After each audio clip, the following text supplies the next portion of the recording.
Good afternoon. I'm Samriddhi K.C. Let's begin with the headlines of the hour. Lower house session stalls again as opposition blocks proceedings. Meeting of opposition parties underway to seek for a headway. National Assembly meeting running smoothly. NC General Secretary Gagan Thapa denies government's involvement in corruption case against Nepal, affirms CIA's independence and calls for unhindered visa probe. Trump administration announces termination of temporary protected status for Nepalese nationals. About 7,000 face deportation deadline in 2025.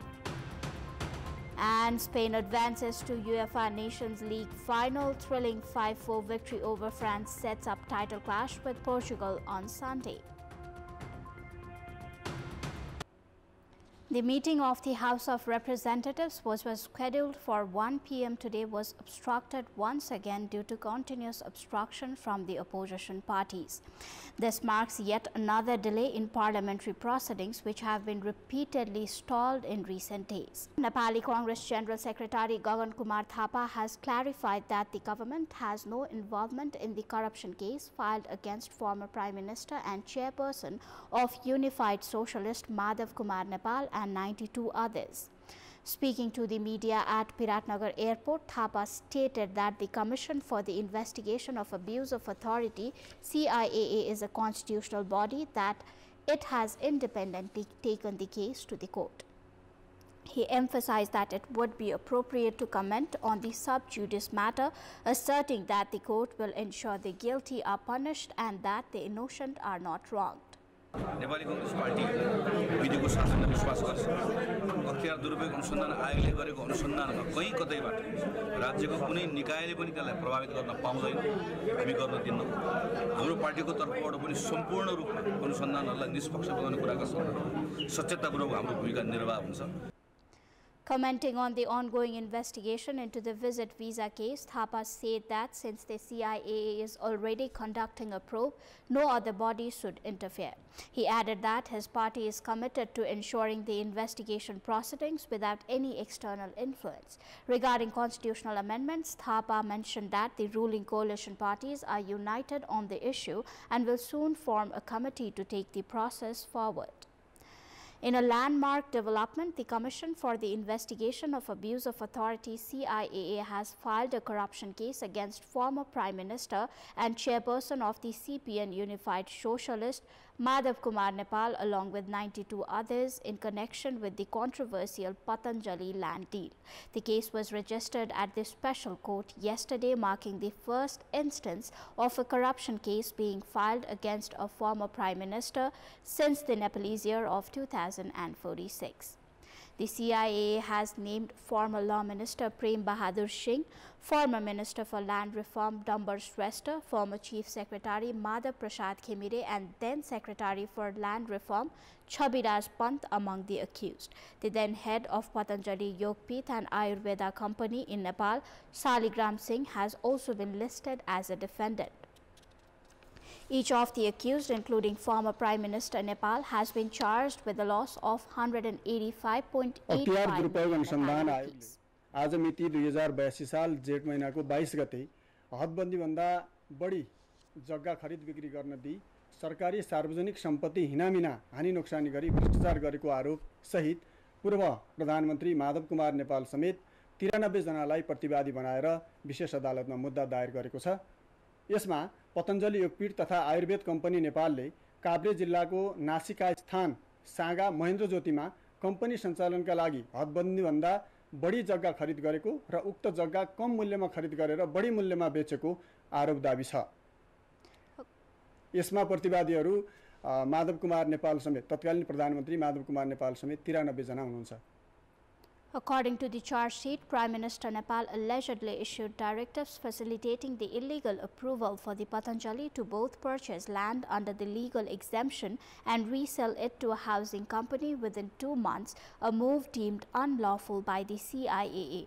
In the Nepalese year of 2066, Patanjali Yogpith, an Ayurved company associated with Indian Yoga Guru Ramdev, purchased 593 ropenis of land in Banepa and Kavre district. Shortly thereafter, 353 ropanis were sold to a housing company. It is claimed that then Prime Minister Nepal approved a cabinet decision on 1st of February 2010 to allow Patanjali to purchase the land under land ceiling exemptions. Merely 2 months later, on 19th of March 2010, another cabinet decision allegedly authorized the sale of the land to the private company. The CIA asserts that former Prime Minister Nepal personally instructed then Minister for Land Reform Dambar Shrestha to facilitate this decision based on the written evidence uncovered during the investigation. सार्वजनिक सम्पत्ति हानि नोक्सानी गरी भ्रष्टाचार गरेको सम्बन्धमा आरोपपत्र आज विशेष अदालत काठमाडौँमा दायर भएको छ। The Commission considers Madhav Kumar Nepal to be the primary figure responsible for the misuse of authority in this case. It further alleges that he exerted undue pressure on ministers and government officials to expedite and approve the illegal transactions. The Patanjali Group had received approval from the cabinet to purchase up to 815 ropanis of land. It eventually acquired 593 ropanis and 5 annas in various localities of Banepa, including Nasika Sthan, Sanga, Mahendra Jyoti and Chalala Ganeshtan. On 25th of June 2010, Patanjali sold 353 ropanis and 15 annas of this land to Kastamandap Housing Company.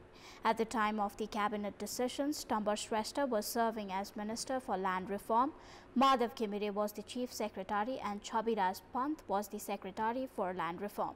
Although both Shrestha and Khimire have since passed away, the CIA has included Shrestha's son Santosh and Khimire's wife Kamala in the lawsuit for the purpose of recovering the financial losses. This high-profile case underscores the CIA's renewed effort to hold even senior and political leaders accountable and highlight systematic corruption in land administration and governance in Nepal. The Commission for the Investigation of Abuse of Authority (CIAA) has filed charges against 93 individuals in connection with the controversial Patanjali land allocation case. The list of defendants include high-ranking political figures, land revenue officials and banking personnel.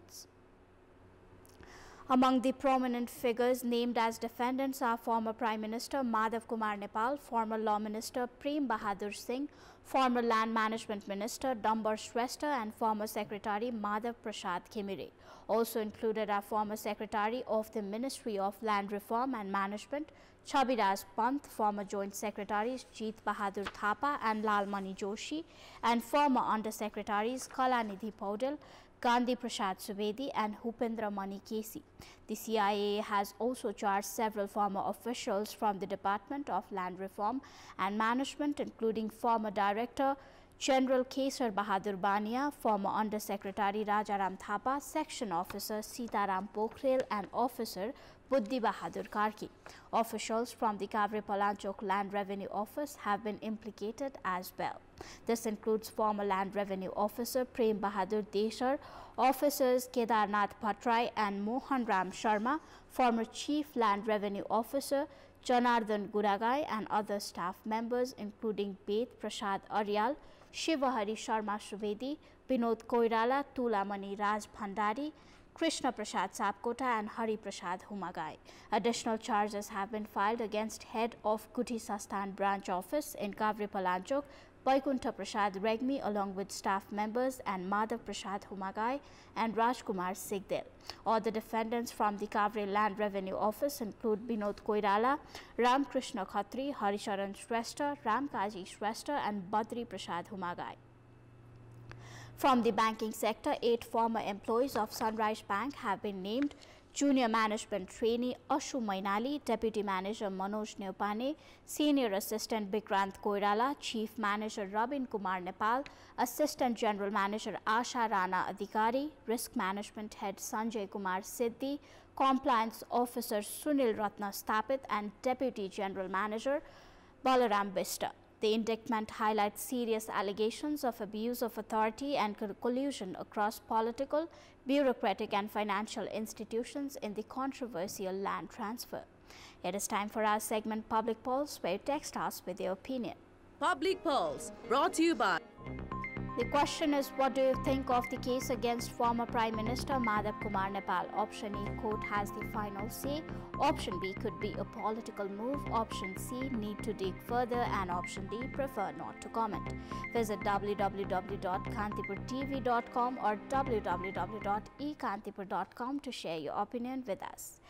Welcome back. Hydropower developers have warned that the run of the river projects could shut down if the government does not revise the budget provision requiring power purchase agreements on a take-and-pay basis. The Independent Power Producers Association of Nepal, IPAN, urged the government to switch to a take-or-pay model, stating that the current arrangement discourages investment and blocks access to the bank loans. भोलिका दिनमा साँच्चै नै हामी unit हुनु भने हामी घरमा बसेर हाम्रो पावर हाउस बन्द गरिदिन सक्छौं। त्यसैले गर्दाखेरि सरकारले यसतर्फ सोच्नुपर्छ भनेर हामीले भनिया छौं। मैले धेरै प्रोग्राममा पनि भनिसकेको छु।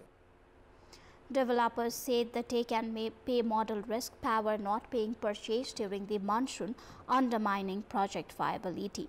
Energy Minister for Energy, Water Resources and Irrigation Deepak Khadka and Managing Director of Nepal Electricity Authority, Hitendra Dev Shakya, have claimed they are unaware of the new provision. However, developers called for government accountability, saying the minister should resign if responsibility is not taken. सरकारमा बसेर के जिम्मेवारी लिनु पर्यो? विष्णु पौडेलले बनाएको budget वक्तव्यमा कि म पनि सहमत छु भनेर भन्नु पर्यो। सार्वजनिक रूपमा अनौपचारिक रूपमा के भन्नुहुन्छ? होइन भने रिजाइन गर्नु पर्यो उहाँले। They also demanded that private companies be allowed to trade electricity if the government refuses to revise the PPA model, ending NEA's monopoly. Now moving on, the government of Nepal has set a new minimum wage requirement for Nepali workers in the United Arab Emirates, UAE, with unskilled workers now entitled to earn 1,000 dirhams, which is 37,390 Nepali rupees per month. Minister for Labour, Employment and Social Security Sharat Singh Bhandari announced that any employment demand letters offering less than this minimum wage will no longer be certified by the government. The minimum wage for semi-skilled workers have been set at 45,480 and for skilled workers at 56,085 Nepali rupees. The new wage structure was finalized following consultation with the Ministry of Foreign Affairs and the Ministry of Law. Discussions were also held with UAE officials before implementing the revised wage policy. अहिले हामीले 1200 1500 बनाएको छौं। Semi स्किलले 1200 स्किलले चाहिँ 1500 भन्ने हिसाबमा हामीले यो बनाएको छौं। र यसको आधारमा हामीले के छ भने हाम्रो दूतावासमा चाहिँ त्यहाँ नोटिफिकेसन गर्छौं र हाम्रो दूतावासले चाहिँ त्यहाँ अब यो निर्णय उनीहरूले प्राप्त गरिसकेपछि 1000 भन्दा मुनिको चाहिँ उनीहरूले चाहिँ अब चाहिँ डिमान्डलाई चाहिँ प्रमाणीकरण गर्दैन। Earlier, the Department of Foreign Employment had certified demand letters with wages as low as 800 dirhams, which is around 29,912 Nepali rupees. UAE remains a key labor destination for Nepali workers, with approximately 400,000 Nepalese currently employed there. Nepal and the UAE signed a labor agreement in June 2019. Karnali province government is preparing to bring its budget for the upcoming fiscal year 2082-83. The provincial government is engaged in budget preparation with the aim of completing most of the old schemes and multi-year projects for which resources have already been assured. Over the past 6 fiscal years, the Karnali province government has brought a budget of 166.56 billion rupees. Of this, approximately 55% of the budget was spent on capital expenditure and nearly 63% on recurrent expenditure. The policy is to create budgets and programs that help break poverty, unemployment, dependency and backwardness sustainably. However, citizens complain that no programs have directly impacted the lives of Karnali residents. People in Karnali expect programs that discourage the need to go to India and other third countries for livelihoods and instead provide employment within the province. रोजगारका लागि India जाने सुर्खेत लगायत कर्णालीका धेरै जनताहरु चाहिँ रोजगारका लागि India जाने अझै रोकिएको छैन, अझ तीव्र गतिमा बढिरहेको छ। त्यसैले कर्णाली प्रदेश सरकारले ल्याउने बजेटले कर्णालीका जनतालाई विदेश जानबाट रोक्ने खालको रोजगारमूलक कार्यक्रमहरू ल्याउन सक्यो भने उपलब्धिमूलक हुन सक्ला। The provincial government is preparing the budget by ensuring sufficient allocation for multi-year projects, for which ministries have assured resources and for projects to be implemented by the provincial government. There are plans to re-evaluate incomplete projects transferred from the federal government for provincial implementation or those started by the provincial government in previous fiscal years, allocate the necessary budget and then allocate the remaining funds for implementing new projects. Budget योजनाहरू पनि छनौट गर्ने प्रक्रिया अपनाछौँ। कार्यविधि निर्माण गरेर योजना सङ्कलन गर्ने तरिका जो छ त्यो तरिका चाहिँ हामीले एकदमै व्यवस्थित रूपमा अगाडि बढाएको स्थिति छ। बजेट पुराना जो बहुवर्षीय छन् र अहिले अधुरा रहेका योजनाहरू छन् त्यसलाई प्राथमिकता दिने र त्यसको चाहिँ पुरा गर्ने, ती कामहरू पुरा गर्ने एउटा कुरा रह्यो। दोस्रो, हाम्रो क्षमता अनुसार कति बजेट हुन्छ हैन, हाम्रो क्षमताले भ्याएसम्म नयाँ पनि थपिने कुरा हुन्छ। While the government is preparing the new budget, it seems there is a mismatch with the expectations of Karnali's citizens. Karnali citizens expect the budget to bring opportunities for employment and equal access to education and health, while the government is preparing the budget by incorporating old schemes. जनताको अपेक्षा पूरा गर्ने खालका यो क्षेत्रमा भएको उत्पादनमूलक क्षेत्रमा लगानी गर्ने खालका अझ विशेष गरी भन्नियो भने कर्णाली प्रदेशमा प्रशस्त सम्भावना भएको जल, जमिन, जडीबुटी र जंगल को क्षेत्रमा लगानी गर्न सक्यो र त्यसबाट उत्पादन लिन सकेमा अवश्य पनि यसले कर्णाली प्रदेशको मुहार परिवर्तन गर्न र यो क्षेत्रका मानिसहरूको अपेक्षा पूरा गर्न सक्ने देखिन्छ। Looking at the past, there are only challenges in the effective implementation of the budget. If the focus can be on practical implementation rather than just budget announcement, then the real needs of the people can be addressed and projects can be implemented on time, laying the foundation for prosperity in Karnali. For Kantipur News, a report by Kamal Panta along with colleague Dev Rana. That is all for the moment. Thank you for watching. Bye for now.